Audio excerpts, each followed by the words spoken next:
great place to work, making lots of cool cars, and I really want we need to hire a lot of people. So we really want people to think about come to work here, and we want to make it as convenient and easy as possible. We're actually going to have a train station that comes all the way from Berlin and stops right by the entrance. In fact, maybe I think 2 train stations. That makes it very easy if somebody is like living in Berlin and wants to come work here. They can drive or they can go by train. We're looking forward to having a wonderful place here. I think the 2 main contractors, Bogle and Goldbeck, have done great work. In fact, you see how quickly the progress has been going. It's been excellent progress, this is using technology of prefabrication. So while we're preparing the ground, we also, with Bogle and Goldbeck, we created the parts of the building in a prefabricated manner, so that it can actually go up incredibly quickly and still be a high quality, great building. And how do you feel personally being in Germany? Oh, I love it. It's great. Always have a good time here. How's XSH12? Sorry? How's XSH12? Oh, you mean my kid? Yeah. That sounds like a password. Yeah, he's great. I think next time I'm gonna bring him.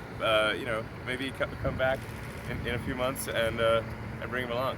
Mr. Galala, why are you building this factory in such a hurry? Why do you need to be so fast? I believe in speed. And I think also, well, to be more serious for a second, it's I think very important for climate that we move quickly. So it matters to me.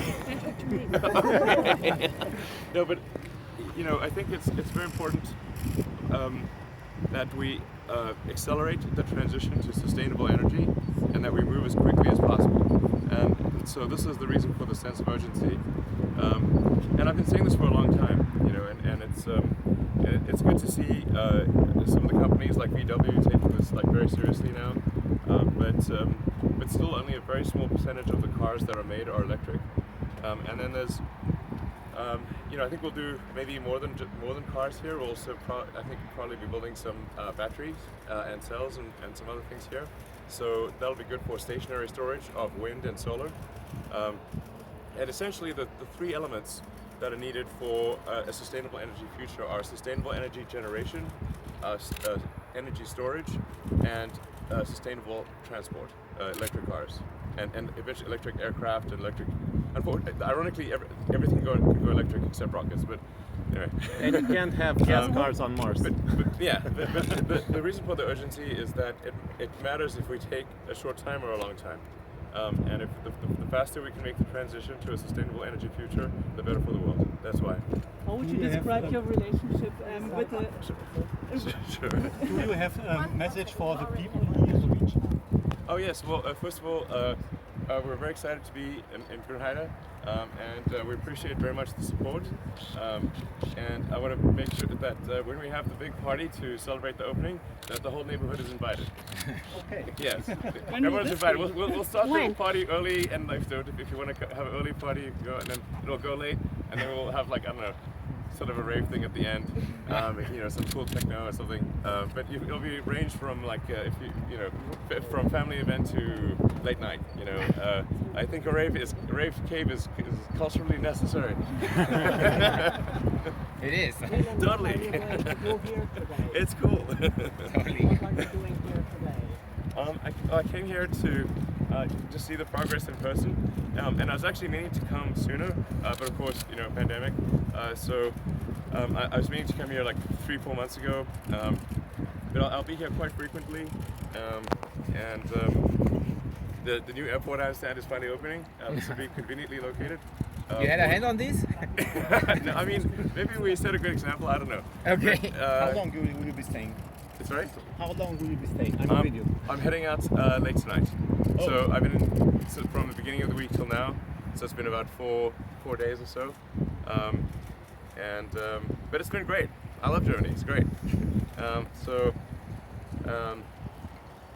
and I'm just very impressed with the level of talent and capability, engineering skill, and it's like, you know, I feel like this is a really ideal place to have our first factory in Europe. And you know, we're also going to do more than we'll start off with the factory, but then we're also going to do some original engineering and design work. And I think you know, I may mention that the Berlin paint factory will be the most advanced paint factory of any car factory in the world. And I think this is going to be really cool. It's going to be, actually, to be totally frank, better than the one in the US. But you know, whatever. We'll upgrade the one in the US later. Yeah.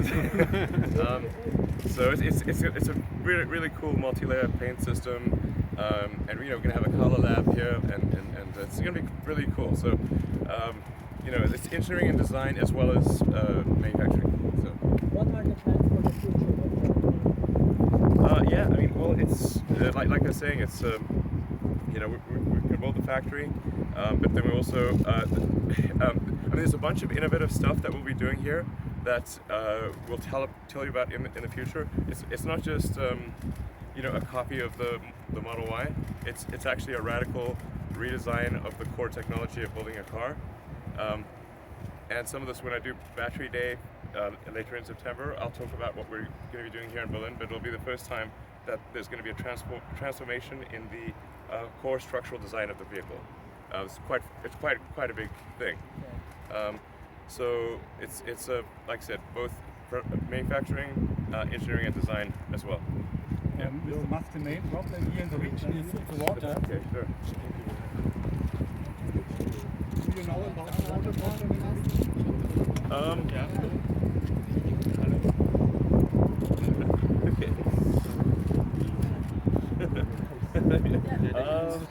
I'm gonna be able to do all these.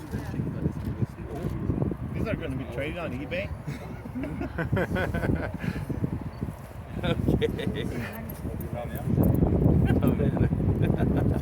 Elon, Yeah. about those 5 minutes I asked about, please. Actually, we would also like I to know came about all the way from you know where. Like to hear about the water issues we're having in Hamburg. Did you hear about this? That there's maybe not enough water? Yeah, I think I was trying to get an understanding of the water challenges, and my understanding is quite complex. Like there's like a lignite mine or something like that that's pumping water that previously was pumping water from this mine, and then that mine was providing water, but now the mine is stopping. Is this making sense? Are you familiar with this, or? Well, it's not about the mine. Oh, but that's one of the things. Yeah, but the mine was providing water with its pumps or something like that. But I mean, I think fundamentally, we're not in a very dry region. You know, this is still suffering from drought the last 3 years. Yeah, but I mean, these trees wouldn't be growing if there was no water. You know, So, I mean, we're not in the desert. So, but I think like the reality is like the factory is not a very intense consumer of water per square meter. That's, you know, over the course of the year per square meter, it's not a very intense user of water, and we'll recycle as much as humanly possible. And I think this will be, I'm pretty confident it will be the most environmentally friendly factory in the world. That's certainly our goal.